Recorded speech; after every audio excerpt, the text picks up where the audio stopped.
हरियाणा की महिलाओं के लिए बड़ी खुशखबरी। लाडो लक्ष्मी योजना की पहली किस्त अब 1 नवंबर हरियाणा दिवस पर जारी होगी। पलवल में प्रेस कॉन्फ्रेंस के दौरान अनुशासन समिति की प्रदेश अध्यक्ष नीरा तोमर ने बताया कि इस योजना के तहत महिलाओं को 2100 रुपए की राशि दी जाएगी। उन्होंने कहा कि सीएम नायब सिंह सैनी ने जो वादा किया था उसे पूरा करके महिलाओं को आर्थिक और सशक्तिकरण की दिशा में बड़ा कदम बढ़ाया है। साथ ही नीरा तोमर ने राहुल गांधी के मंच से प्रधानमंत्री की मां के खिलाफ की गई अभद्र टिप्पणी की कड़ी निंदा की है और कहा कि भारतीय संस्कृति में नारी का सम्मान सर्वप्रिय है। लाडो लक्ष्मी योजना से जिले की सैकड़ों महिलाओं को सीधा लाभ मिलेगा।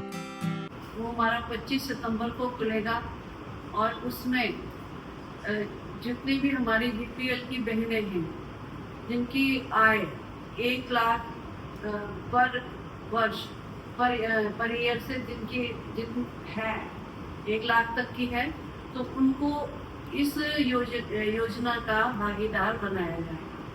और ये इसकी जो लाभार्थी होंगे उनको हमारा जो हरियाणा दिवस आएगा 1 नवंबर को, तो 1 नवंबर को सबसे पहले उनके खाते में ये राशि डाली जाएगी 2100 रुपये की जो है, और उसमें लगभग जो अनुमान है वो 20 लाख बहनों को इस योजना का फायदा पहले चरण में होने वाला है।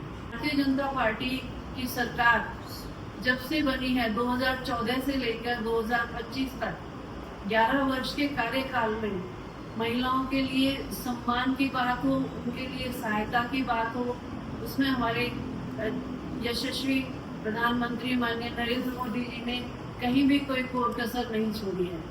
हमारे नेता प्रतिपक्ष राहुल जी ने जो एक मंच के माध्यम से उसके बाद में जब वो बोले और उसके बाद में जब दूसरा व्यक्ति ने आके जो अपशब्द इस्तेमाल किए माननीय प्रधानमंत्री जी के लिए, उनकी माँ के लिए, तो वो एक वास्तव में हम ये कहेंगे कि बहुत ही शर्मिंदगी की बात है कि जो भी देश का प्रधानमंत्री होता है वो सबके लिए माननीय होता है, वो पूरे देश का नेता होता है, वो किसी दल का नहीं रह जाता फिर। तो इस तरह की जो भाषा का प्रयोग ये विपक्ष के लोग कर रहे हैं, ये बहुत ही शर्मनाक विषय है। जहाँ माँ की बात आती है तो माँ तो सबके लिए सम्माननीय है। सब माँ चाहे किसी की भी हो, बहन चाहे किसी की भी हो, उसके लिए इस तरह के अपमानित शब्दों का इस्तेमाल कर जो किया गया है उसके लिए हम उसकी घोर निंदा करते हैं। और इस तरह की आगे इसका कभी भी दोबारा से दोहराई ना हो विपक्ष के द्वारा। हम ये भी कहते हैं कि इनको तो माफी मांगनी चाहिए विपक्ष को कि जो इस तरह के वाक्यों का प्रयोग किया गया उसके लिए इनको शर्मिंदा खुद होना चाहिए और देश से माफी मांगनी चाहिए।